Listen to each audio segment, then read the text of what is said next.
प्यारे बच्चों, आज हम 8वीं कक्षा का चैप्टर नंबर 2 एक चर वाले रैखिक समीकरण शुरू करेंगे। पिछली कक्षाओं में हमने सीखा था कि बीजीय व्यंजक क्या होते हैं और समीकरण क्या होते हैं। एक बार फिर हम इनको रिपीट कर लेते हैं। यहाँ पर देखो, आप कुछ उदाहरण दे रखे हैं।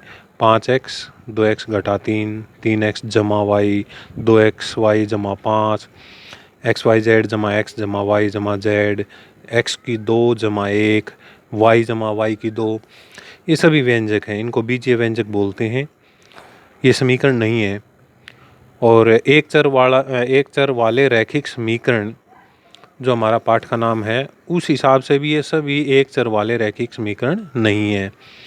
आप यहाँ देखोगे 3xy, इसमें हमारे दो चर हैं, एक x है और एक y है।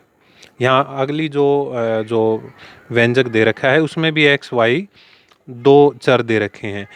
उससे अगले में x y z 3 चर हो गए हैं। यहाँ पर देखोगे x की 2 जमा 1 चर तो 1 है, लेकिन यहाँ पर घात 2 है, इसलिए ये रैखिक नहीं बनेगा। और जो अगला जो हमारी व्यंजक दे रखा है, ये भी समीकरण तो नहीं है। इसमें चर 1 है y, लेकिन घात 2 है। इस प्रकार से केवल हमारा 5x और 2x घटा 3, केवल यही एक चर वाले बीजीय व्यंजक हैं हमारे। अब ये लाइन देखेंगे, आपको याद होगा कि समीकरणों में सदैव समता यानी बराबर का चिन्ह होता है, जो व्यंजकों में नहीं होता। अब ऊपर जो उदाहरण दे रखे हैं उनको पढ़ो ध्यान से। 5x बराबर है 25, 2x घटा 3 बराबर है 9, 2y जमा 5/2 बराबर है 37/2। अब सब में बराबर का भी निशान है, और आप देखोगे कि चर केवल एक है। यहाँ पर x है, यहाँ पर भी x है, यहाँ पर y है, और लास्ट वाले में z दे रखा है। आप देखोगे इस चित्र द्वारा बहुत अच्छे से समझ सकते हैं। चर यहाँ पर x है, ये एक समीकरण है, और समता का निशान बीच में यानी बराबर का निशान दिया है। इस प्रकार से यहाँ पर एक समीकरण बन गया है। 2x घटा 3 बराबर है 7। यहाँ पर जो बायां पक्ष है वो 2x घटा 3 तथा दायां पक्ष जो है वो 7 है।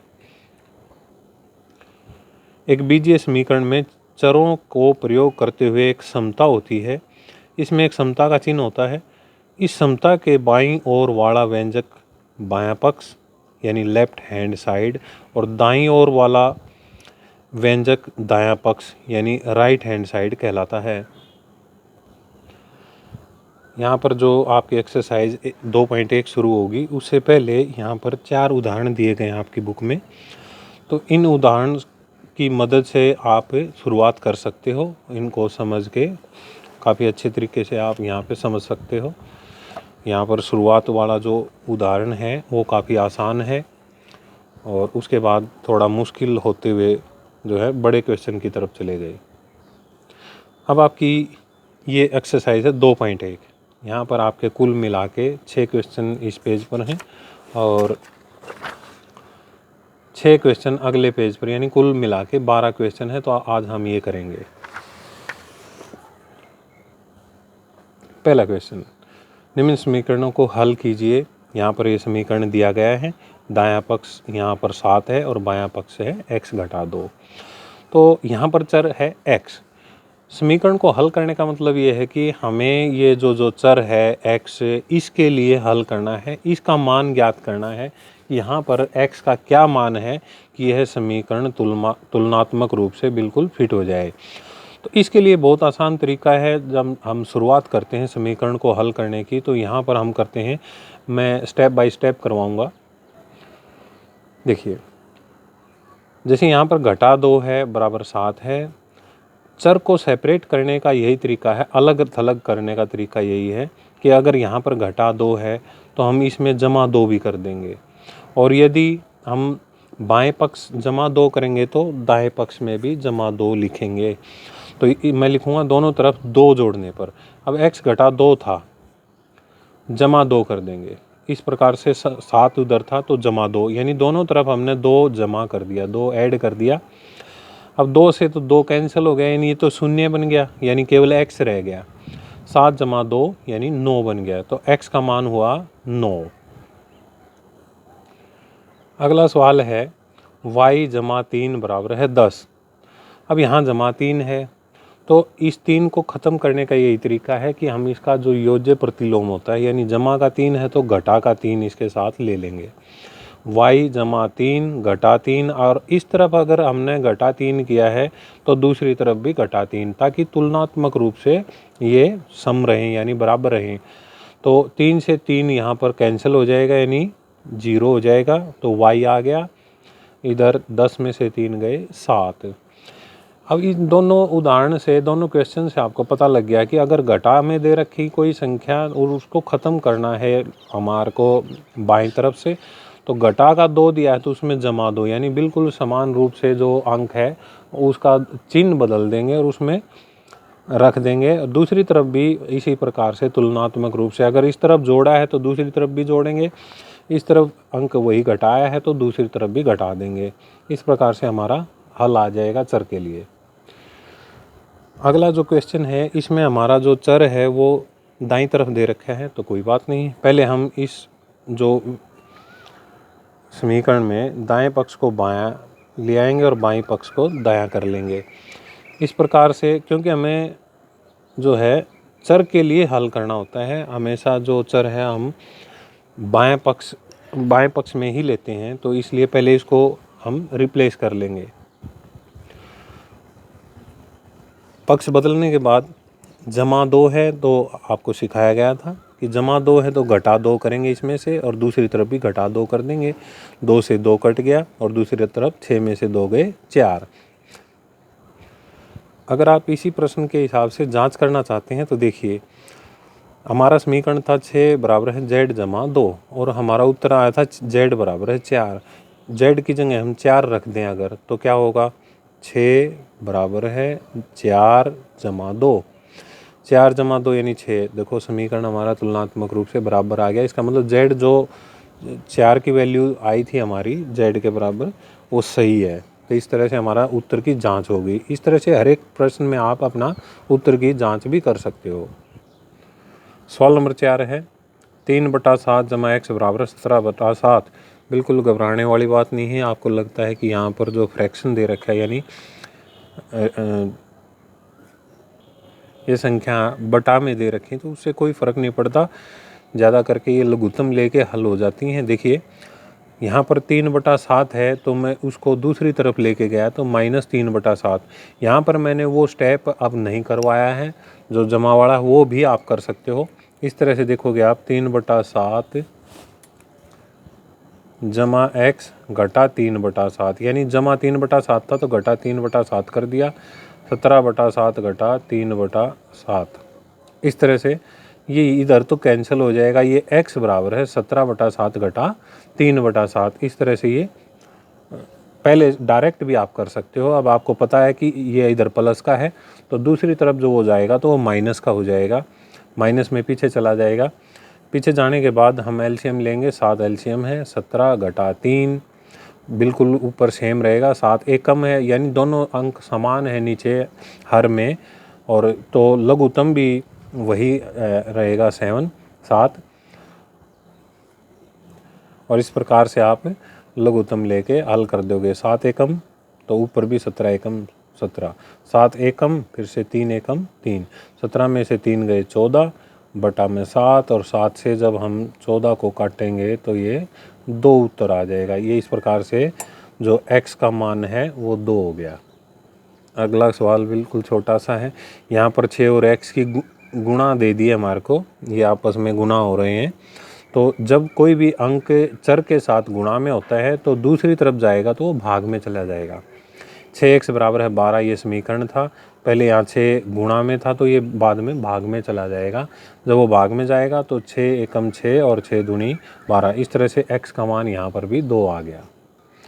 इस सवाल को आप इस तरह से भी हल कर सकते हो, क्योंकि x चर के साथ जो 6 गुणा में था तो एक जो 6 है वो हम भाग में लगा लेंगे दोनों तरफ जो है 6 से भाग करने पर दोनों तरफ 6 लगाया, इस 6 से ये 6 कट जाएगा और x बराबर है 2 आ जाएगा। अगला सवाल है t/5 बराबर है 10। t बराबर है 10 गुणा में 5। यहाँ अगर 5 भाग में है तो दूसरी तरफ जो यानी दाएं पक्ष पे जाएगा तो वो गुणा में बदल जाएगा। t बराबर है 10 गुणा 5 यानी t बराबर है 10 पंजे 50। और इसको आप इस तरह से भी हल कर सकते हो कि यदि ये भाग में है तो हम करेंगे दोनों तरफ 5 से गुणा करने पर, यानी इस तरफ भी t बटा 5 जो था उसको 5 से गुणा किया और दूसरी तरफ भी 10 को 5 से गुणा किया। 5 से 5 यहाँ कट जाएगा और t बराबर है 10 पंजे 50। इस तरह से भी आप हल कर सकते हो इस तरह। अगला प्रश्न, अब मैं वीडियो ज़्यादा लंबी ना हो इसलिए थोड़ा सा जल्दी करूँगा। यहाँ पर भी x चर है तो 2 जो गुणा में है और 3 भाग में है, दोनों को हम बारी बारी से इनको सेपरेट करेंगे, अलग करेंगे। तो 2x बराबर है 18, क्योंकि भाग में 3 था तो गुणा में 3 चला जाएगा। 2x बराबर है 18 तिया 54।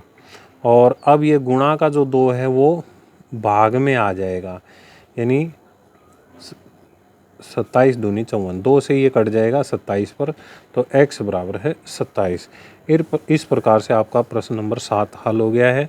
प्रश्न नंबर 8 देखिए, 1.6 बराबर है y बटा 1.5। अब पहले चर वाली संख्या जो व्यंजक है उसको बदल देंगे, उसको हम बाईं पक्ष ले आएंगे। अब क्योंकि ये भाग में 1.5 है तो इसको हम गुणा में लेके जाएंगे और इस प्रकार से ये गुणा कर देंगे। 16 पंजे 80, 8 हासिल, 16 एकम 16 और 8 24। क्योंकि यहाँ पर 2 अंक जो हैं डेसिमल के बाद हैं तो 2 अंक यहाँ पे भी छोड़ के तब डेसिमल लगाएंगे, तो 2.4 y का मान आ गया। अगला प्रश्न है 7x घटा 9। पहले घटा 9 को दूसरी तरफ लेके जाएंगे, जमा में 9 हो जाएगा। 7x बराबर है 16 और 9 25। अब जो गुणा में 7 है उसको दूसरी तरफ लेके जाएंगे तो भाग में 7 हो जाएगा। यही हमारा उत्तर है।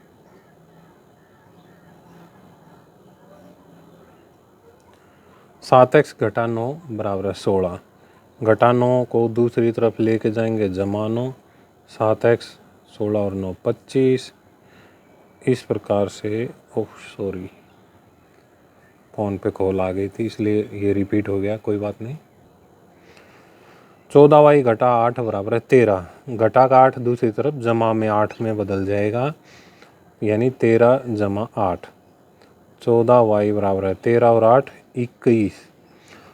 और ये गुणा में 14 है वो भाग में 14 में चला जाएगा। इस तरह से दोनों 7 से कैंसिल होंगे, 7 तिया 21 और 7 दूनी 14। इस प्रकार से y का मान आ गया 3/2। 17 जमा 6p बराबर है 9। 17 को लेके जाएंगे, जमा में 17 है तो 17 को लेके जाएंगे माइनस में, क्योंकि जमा का 17 है तो दूसरी तरफ माइनस का हो जाएगा। इस प्रकार से 9 में से 17 गए, घटा का 8।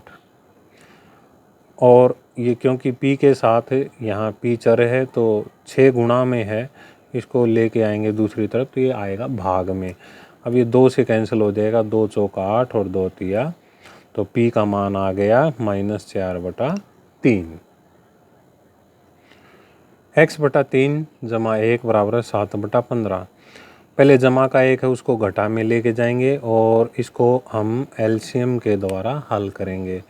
तो एलसीएम आएगा हमारा, यानी लघुत्तम आएगा 15। तो ये 7 तो क्योंकि 15 समान है तो 7 भी समान रहेगा। 1 15 तो घटा में 15। इस प्रकार से 7 में से 15 गए माइनस के 8 बटा में 15। और हमारा जो बायां पक्ष है वो x बटा 3 ही रहेगा। इसके बाद जो हल है वो है, क्योंकि बटा में 3 है जो उसको हम उधर दूसरी तरफ लेके जाएंगे तो गुणा में जाएगा, तो गुणा में 3। और इस तरफ से ये कैंसिल हो जाएगा, 3 एकम 3 और 3 पंजे 15। इस प्रकार से जो x का मान आ गया -8 एकम 8 और बटा में 5। तो प्यारे बच्चों, ये हमारी एक्सरसाइज थी 2.1 8वीं कक्षा। तो अगर आपको ये वीडियो पसंद आए और अच्छे से समझ में आए तो इस तरह की आगे भी मेरी वीडियो देखने के लिए प्लीज़ लाइक कमेंट बटन दबाइए और सब्सक्राइब कीजिए। सब्सक्राइब करने के बाद बेल आइकन दबाकर मेरे जो सभी वीडियो हैं ऑल वीडियोज़ का बटन दबाना ना भूलिए। भूलिएगा प्लीज़। धन्यवाद।